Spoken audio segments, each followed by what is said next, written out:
좀 부끄럽고 민망한 이야기지만 저는 신학교 다닐 때까지도 복음이 뭔지를 잘 몰랐습니다. 알 것 같은데 확실하게 모르는 거예요. 복음이 뭐지? 그래서 막 물어봤어요, 사람들한테. 복음이 뭐냐? 그랬더니 누군가 한 사람이 그러더라고요. 복음은 복된 좋은 소식이다. 근데 저는 그 듣는 순간 말이 안 되지. 그건 그냥 풀어준 거잖아, 그렇죠? 복복자 소리음자. 그거는 오른쪽 엉덩이가 뭐냐 물어봤더니 우측 히프다 이렇게 말한 거하고 똑같은 거 아니냐. 그걸 무슨 설명이라고. 사실 고민스러웠어요. 그런데 그 답을 나름 깨닫게 된 것이 이사야 61장 1절로 3절 복음의 중심이신 예수 그리스도께서 메시아 출사표를 던지신 그 내용입니다. 누가복음에서 친히 찾아 읽으시고 확인까지 하셨잖아요.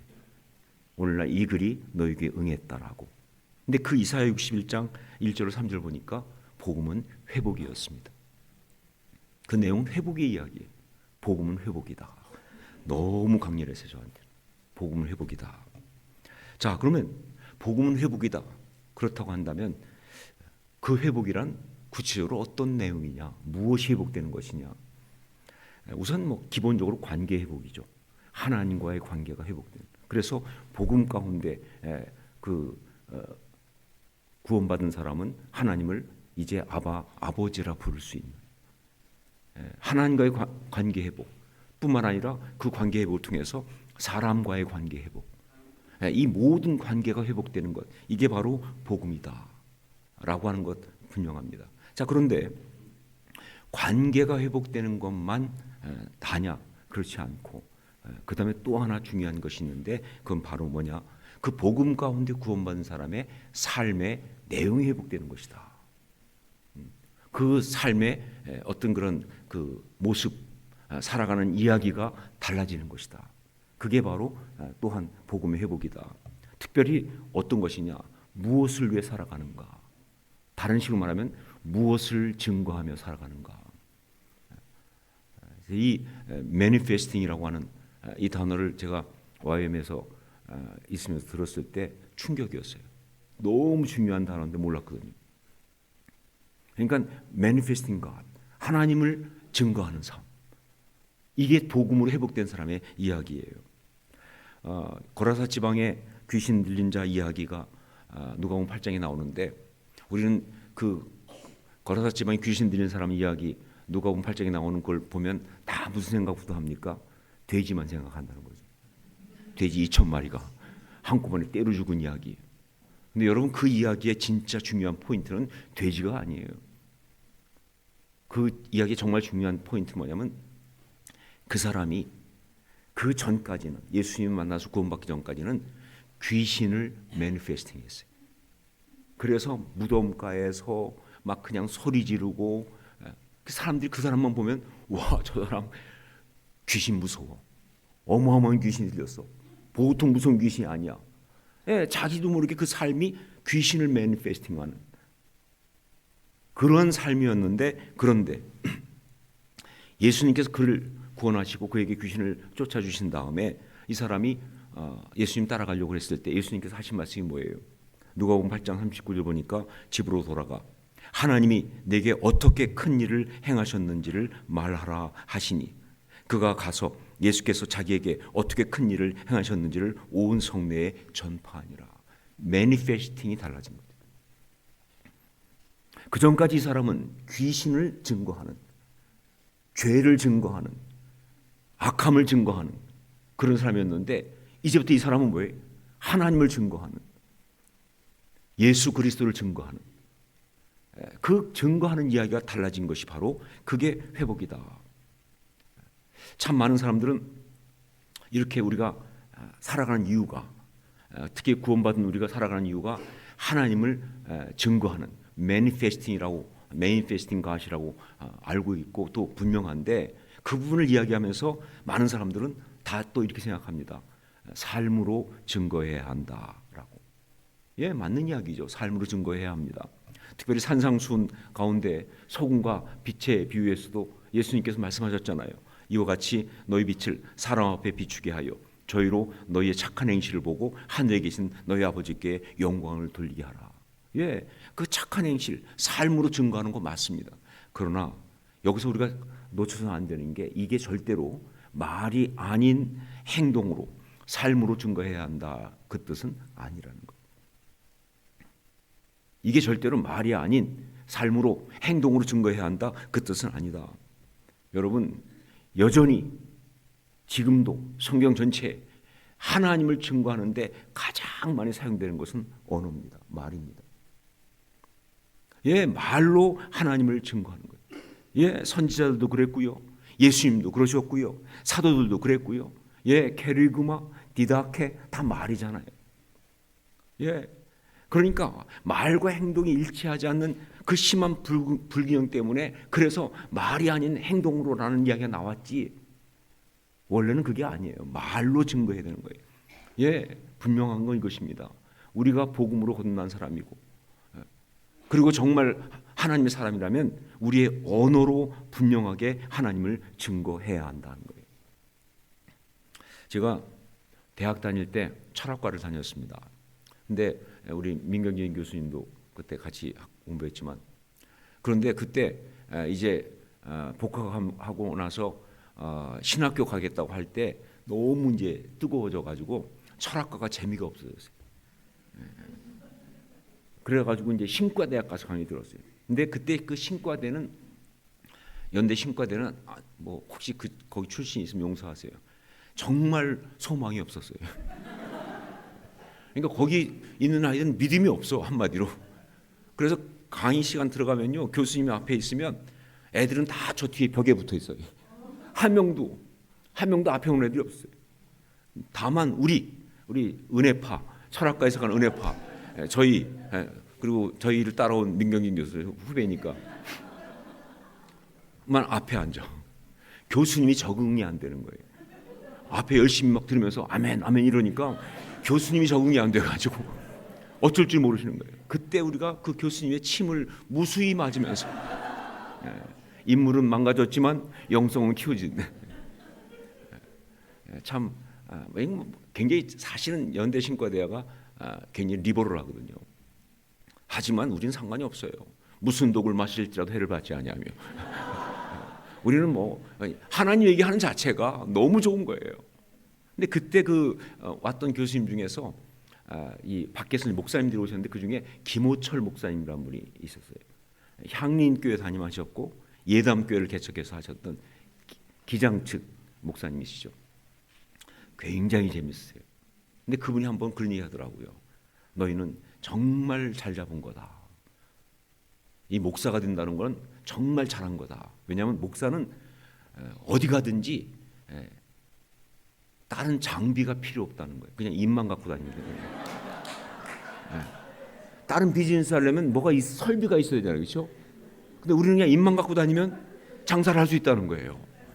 김호철 목사님이 그렇게 말씀하시니까. 근데 그때 들으면서 막 웃었는데 두고두고 그 생각을 할 때마다 정말 귀한 말씀이다. 그리고 또 하나의 부담은 그러니까 언어가 중요하다. 예, 내가 말을 할 줄 모르면 이건 그냥 말할 줄 모르는 것이 아니라 이건 무능한 거예요. 왜 우리는 말로 하니까. 그러니까 말을 만약에 내가 목사인데 말을 할 줄 모르면 나는 망해도 완전히 망한 거예요. 왜냐하면 다른 장비가 없으니까 이거 하나밖에 없으니까. 이 말을 한다는 게 우리한테 얼마나 중요한지 특히 신앙인으로서 복음을 증거하고 살아가는 사람으로서 이 말을 할 수 있다는 건 정말 특권이면서 중요한 사명이라는 생각을 하게 되었습니다. 자, 이렇게 말로 하나님을 증거하고 그래서 하나님 나라를 전파하고 세우기 위해서 뭐가 중요하냐? 신학이 필요하다는 겁니다. 신학이 필요하다. 저는 이렇게 생각합니다. 말을 잘하기 위해서는 논리가 있어야 되죠. 생각을 잘 전달하기 위해서는 이론이 있어야 합니다. 티오리가 있어야 돼요. 그리고 하나님 말씀을 잘 전달하기 위해서는 신학이 있어야 한다. 여러분, 이 신학은 여기서 학문의 한 부분으로서 신학을 말하는 게 아니에요. 제가 말하는 것은 이 신학은 바로 말씀이 온전히 전해지는 틀이라고 보는 거예요. 그러니까 제가 여기서 말하는 신학은 영적 체험 플러스 말씀 플러스 확신 플러스 정리된 논리가 다 들어갑니다. 아리스토텔레스의 수사 보면요, 거기에 이 설득의 3요소가 나오잖아요. 그게 로고스, 파토스, 에토스 아닙니까? 그렇죠? 그런데 이 로고스 논리와 그다음에 파토스 어떤 그런 이 열정, 감정, 그리고 에토스 그 사람 전하는 사람 인격, 이게 다 합해진 게 신학이라고요. 그러니까 참된 신학은 전하는 자가 자기의 마음속에 있는 확신을, 자기가 체험한 간증을 말씀에 정해놓은 논리를 가지고 설득력 있게 확신을 가지고 뜨겁게 전하는 게 그게 신학이다 하는 거죠. 저는 그렇게 보는 거죠. 그렇기 때문에 이 시대에 정말 우리에게 필요한 것이 신학이다. 어떤 시대보다 지금 이 시대가 신학이 필요하다. 왜냐하면 이 시대는요, 물리적인 핍박은 적습니다. 그러나 지금 영적 공격은 어떤 시대보다 치열해요. 세상의 각종 어떤 그런 그 세속적 이론들이 말이죠, 정말 공교하게 교묘하게 아주 다양하게 그것도 막 그냥 물량공세로 막 치고 들어와 흔들기 때문에 정말 어려운 거예요. 여러분 인정하고 싶지 않겠지만 지금 한국에서 비호감 1위가 기독교 아닙니까? 솔직히 말하면 지금은요, 기독교인들이 내가 그리스도인이다라고 말하려면 용기가 필요해요. 뭔가 하여간 손해를 볼 각오하고 그러고 말하지 않으면 안 되는 그런 시대가 되었다는 거예요. 조롱받습니다. 무시당합니다. 뭐 개독교부터 시작해가지고 뭐 별거 다 나오잖아요, 그렇죠? 이런 상황 속에서 그럼 어떻게 되느냐? 그렇습니다. 이런 상황 속에서 이기기 위해서는 신학이 필요한 거예요.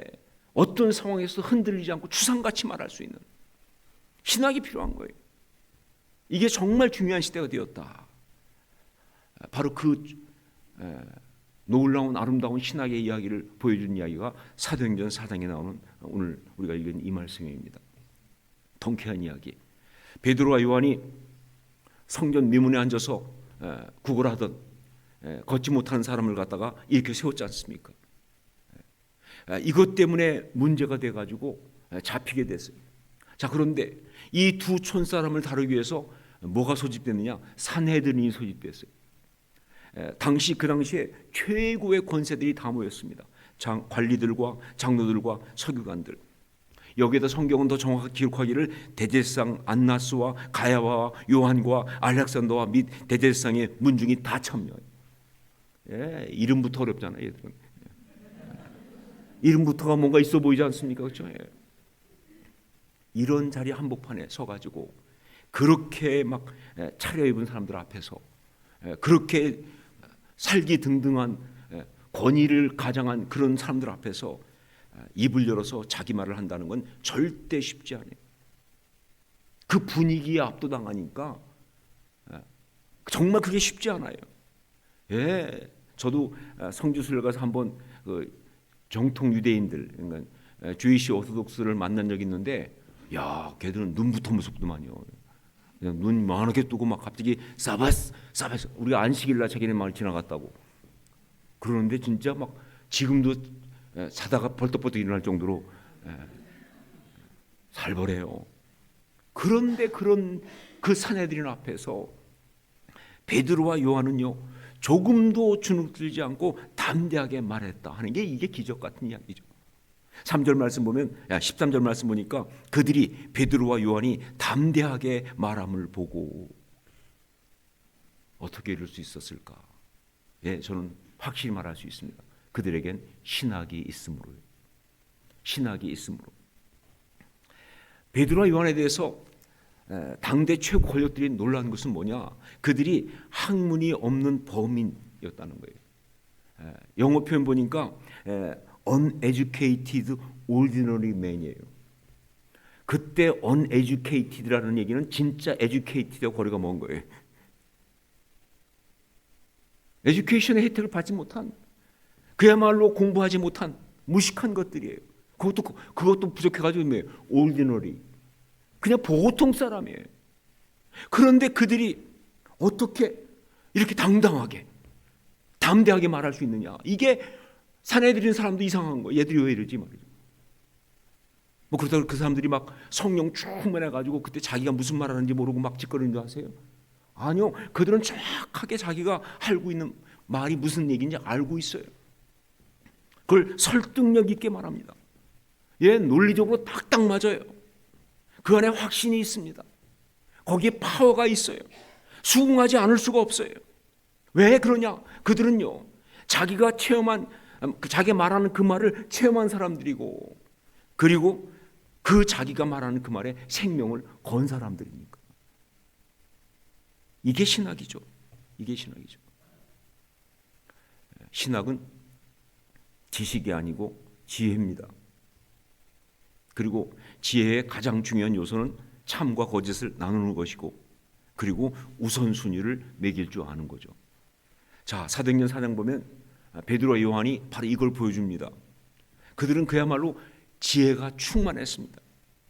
사내들인에서 그들이 도저히 말로 못 이기니까, 그러니까 그들이 결국 자기 체면치레라도 하려고 협박을 하기 시작합니다. 그래서 이렇게 나와 있어요. 그들을 위협하여 후에는 이 이름으로 아무에게도 말하지 말게 하자 하고. 아주 진짜 바보 같은 놈들이죠. 협박이 통할 사람이 따로 있죠. 뭐 절대 말하지 마. 이 말은요, 그 사람들한테는 계속 말하고 다녀. 이게 똑같은 거예요. 아니, 그게 먹힐 사람이 따로 있죠. 세상은 착각하기를 자기들의 힘으로 협박하면 신앙의 사람이 협박을 당한다고 생각하지만 어림이 없어요. 바른 신앙의 사람은요, 세상에게 절대로 협박당하지 않습니다. 오히려 그럴수록 담대하죠. 뭐라고 했느냐? 19절 20절 보니까 베드로와 요한이 대답하여 이르되 하나님 앞에서 너희의 말을 듣는 것이 하나님의 말씀을 듣는 것보다 옳은가 판단하라. 우리는 보고 들은 것을 말하지 아니할 수 없다 하니. 이 다음에 나와야 될, 저보고 성경을 좀 이렇게 재미있게 좀 풍부하게 쓰라고 그러면 전 여기다 가로 열고 이렇게 쓰고 싶어요. 게임 끝. 이렇게. 이거로 게임 끝났습니다. 신앙인들은 이게 신앙인. 세상이 입 다물게 만들어요. 원수들이 할 말이 없게 만들어요. 여러분, 다니엘의 세 친구, 그들이 느부갓네살의 금신상 거기 절하지 않았다고 그래가지고 막 죽이겠다고 했을 때 그때 얘기하지 않습니까? 푸른 풀숲에 집어넣어도 하나님이 우리를 건져주실 것이다. 그때 그 마귀는 희망을 품잖아요. 만약에 안 건져주시면 얘들이 신앙을 버릴 수도 있겠다. 그런데 그 다음에 나온 말이 결정타 아닙니까? 그리 아니하실지라도. 우리는 절하지 않습니다. 우리는 우상에 절하지 않습니다. 저보고 성경을 쓰라면 거기도 역시 가로 열고 그 뒤에다가 꽈당을 넣고 싶어요. 꽈당이 뭐예요? 마귀가 뒤로 쓰러지는 소리입니다. 뒷목 잡고. 소망이 없죠. 한 끝낸 거예요. 마귀가 그냥 하나님 사람 공격하기 위해서, 그래서 그 에스더의 마음속에다가 불안감을, 왕 앞에 나가야 되는데 그 왕이 말이죠, 이게 그냥 이 아하수에로가 이게 애가 좀 불안정하잖아요. 그러니까 딱 그래도 이게 뭘 내밀어 줘야 딱 잡아야 살 수 있는데 이 인간이 내밀지 안 내밀지 알 수가 없어요. 정서불안이거든요, 걔가 원래. 그러니까 못 나가는 거예요. 나갔다 죽을 수 있으니까. 근데 그때 마지막에 막 불안감을 있다가 그때 에스더가 딱 한마디 하죠. 죽으면 죽으리이다. 역시 괄호 열고 뭐예요? 게임 끝. 마귀의 협박은 더 이상 안 통하죠. 이게 하나님의 사람이다. 베드로와 요한 정확하게 참과 거짓을 구분하면서 창극하면서 하나님 앞에서 너희 말을 듣는 것이 하나님 말씀 듣는 것보다 옳은가 판단하라. 우리는 보고 들은 것을 말하지 아니할 수 없다. 참과 거짓을 딱 구분하면서 우선순위를 확실하게 매기잖아요. 이게 바로 신앙이라는 거죠. 이것이 바로 하나님의 사람들이 그 언어 가운데 나타나야 될 이야기라고요. 저는 부산장신에 이러한 신앙이 가득하기를 주의 이름으로 축원합니다. 특별히 여기는 왜? 학교 이름에 신학이 들어가 있으니까. 그래야 맞죠. 그것이 하나님의 뜻이죠. 정말 이 신학으로 무장된 그런 사람들을 키우는. 그래서 세상 앞에 나갔을 때 세상의 그 각 여러 가지 속이는 이야기들 앞에서 정말 추상같이 주의 복음을 증거할 수 있는 그런 사람들. 입술로 그 마음속에 가득한 확신을 가지고 그 삶의 체험을 근거로 해서 그리고 하나님 말씀의 아름다운 논의를 가지고 세상을 입 다물게 만드는 그런 주의 귀한 사람들이 될 수 있기를 주의 이름으로 축원합니다. 기도하겠습니다. 사랑하는 주님, 우리를 이곳에 부르신 것은 하나님 나라 아름답게 세우라고 부르신 줄 믿습니다. 하나님 나라를 세울 수 있는 가장 귀한 사명, manifesting God, 하나님을 증거하기 위해서 우리에게 신학이 필요합니다. 우리가 흔들리는 참 신학 가운데 서게 하여 주시옵소서. 세상을 입다물게 만드는, 세상을 할 말 없게 만드는, 세상 사람들의 마음을 다 뒤집어 놓을 수 있는 진짜 복음 참 신학 가운데 저희가 서게 도와주시고 그렇게 주님 앞에 쓰임받는 우리가 되게 하여 주시옵소서. 예수님 이름으로 기도합니다. 아멘.